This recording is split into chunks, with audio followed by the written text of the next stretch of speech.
నమస్తే అమ్మ, మీ పేరు? నా పేరు మల్లమ్మ. అయితే ఇప్పుడున్న ప్రభుత్వంలో ఏవైతే 6 గ్యారెంటీలు ఇచ్చారో ఆ 6 గ్యారెంటీలు అమలైనాయంటే మీరు ఏం చెప్తారు? ఏం చెప్పాలి, అన్నీ అయితే మంచి పనులే చేస్తుండు కదా.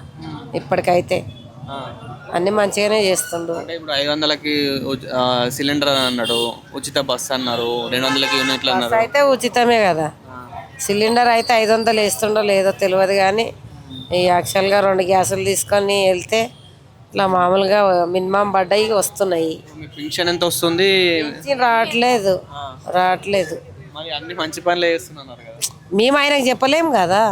మేము తెలంగాణ ఉన్నప్పుడే అప్లై పెట్టినాం పింఛని. ఇప్పుడు ఈ కాంగ్రెస్ వచ్చినాక పెట్టలేదు.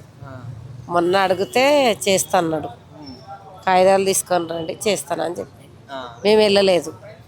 మేము వెళ్ళక ఆయననే ఏం చేస్తాం, ఆయన ఏం చేస్తాం. సో అంటే ఇప్పుడు మీరు ఎక్కడైతే ఉంటున్నారో అక్కడ మరి అభివృద్ధి ఎట్లుంది? మంచిగా ఉందా? మౌలిక సదుపాయాలు కానివ్వండి అన్నీ బాగానే ఉన్నాయి. అన్నీ ఏ ప్రాబ్లం లేదు, బాగానే ఉన్నాయి. ప్రస్తుతానికైతే బాగానే ఉంది. ప్రస్తుతానికైతే ఏ ప్రాబ్లం లేదు. అంత అంటే ఇప్పుడు గత ప్రభుత్వానికి ఈ ప్రభుత్వానికి ఉన్న తేడా ఏంటి అంటే మీరు ఏం చెప్తారు? మాకైతే తేడా ఏం కనిపించట్లేదు, అంత బాగానే కనిపిస్తుంది. అంత అప్పుడు ఎట్లుంది ఇప్పుడు అట్లా? అట్లనే ఉంది. ఇప్పుడు కార్పొరేట్ ఎలక్షన్లు వస్తున్నాయి కదా, కార్పొరేట్ ఎలక్షన్లో మరి ఏవి గెలుస్తాయంటే మీరు ఏం చెప్తారు? మేము చెప్పేది ఏముంది, ఇప్పుడు మాకు ఎవరు మంచి చేస్తే గాలే మంచోళ్ళు. అంటే ఇక్కడ అన్నం పెట్టినలోనే మంచోళ్ళు అంటాం ఎవరిమైనా కానీ, అంతే కదా. కాంగ్రెస్ ఉంది, టీఆర్ఎస్ ఉంది, బీజేపీ ఉంది, ఇక్కడ జనసేన టీడీపీ కూడా పోటీ చేస్తామంటున్నారు ఆంధ్ర నుంచి. సో మరి ఎట్లుండబోతుంది అనుకుంటున్నారు? మాకైతే కాంగ్రెసే మంచిగా అనిపిస్తుంది ఇప్పటికైతే. 100% 100% కాంగ్రెసే మంచిగా. ఊర్లల్లో వచ్చిన వాళ్ళకైతే కొన్ని బెడ్రూమ్లు అవి వచ్చినాయి. మాకు ఇక్కడ సీట్లు ఉన్న వాళ్ళకైతే బెడ్రూమ్ రాలే, రేషన్ కార్డులు పెట్టిన వాళ్ళకి రేషన్ కార్డులు రాలేవు, ఏవి రాలేదు. అప్లై చేసినాం, బెడ్రూమ్లకు అప్లై చేసినాం, రేషన్ కార్డులకు అప్లై చేసినాం. మా అబ్బాయి పెళ్ళి అబ్బాయి ఇప్పుడు అతను కిరాయికే ఉంటుండు, అతను కూడా చేసిండు, అతనికి కూడా రాలేదు. ఇప్పటి వరకు రాలేదు, సంవత్సరం అవుతుంది పెట్టి, ఇప్పటి వరకు రాలేదు. మరి పెన్షన్ ఇవన్నీ వస్తున్నాయి మీకు? మహిళలకి ఎంత రావట్లేదు, మాకైతే ఇప్పటి వరకు పింఛన్ రావట్లేదు.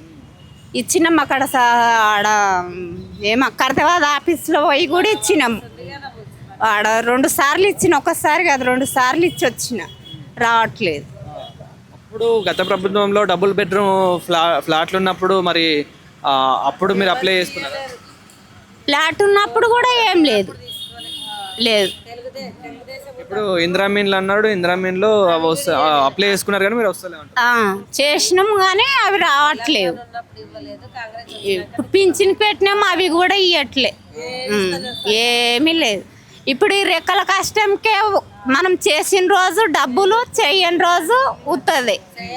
మరి అన్ని రేట్లు అయితే అన్ని కూరగాయల రేట్లు పెంచిండ్రు, బియ్యాల రేట్లు, నూనెలు, ఉప్పు నూనెలు అన్ని రేట్లు పెంచిండ్రు. అంటే ఇప్పుడు కూరగాయల రేట్లు పెంచిండు కానీ గ్యాస్ రేట్ అయితే మేము 500కే సిలిండర్ అన్నాడు కదా, అవి వస్తాయి. 500 లేస్తాము, 1050 రూపాయలు, 1500 లేదు లేదు లేదు, అబద్ధం ఆడితే మీకేమో ఆమె ఏం లేదు. 1050 రూపాయలు,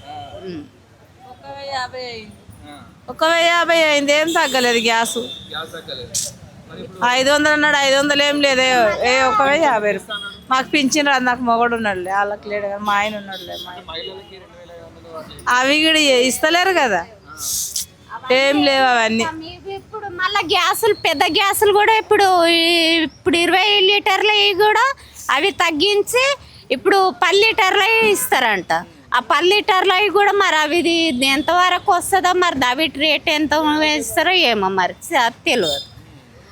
మరి ఇప్పుడు కార్పొరేట్ ఎలక్షన్లు వస్తున్నాయి కదా, ఈ కార్పొరేషన్ ఎలక్షన్లో ఏది గెలుస్తుంది అనుకుంటున్నారు? అంటే ఎక్కువ దేనికి బలం ఉంది అనుకుంటారు? మీరు అక్కడ చుట్టుపక్కల మాట్లాడుకుంటారు కదా మీరు మహిళలు, సో దేనికి ఎక్కువ బలం ఉంది అనుకుంటున్నారు?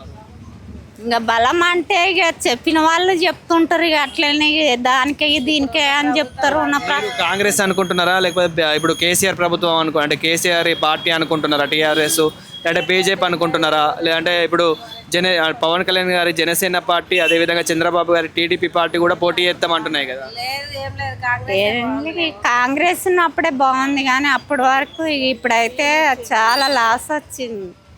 లాసే కానీ ఏం అది లేదు.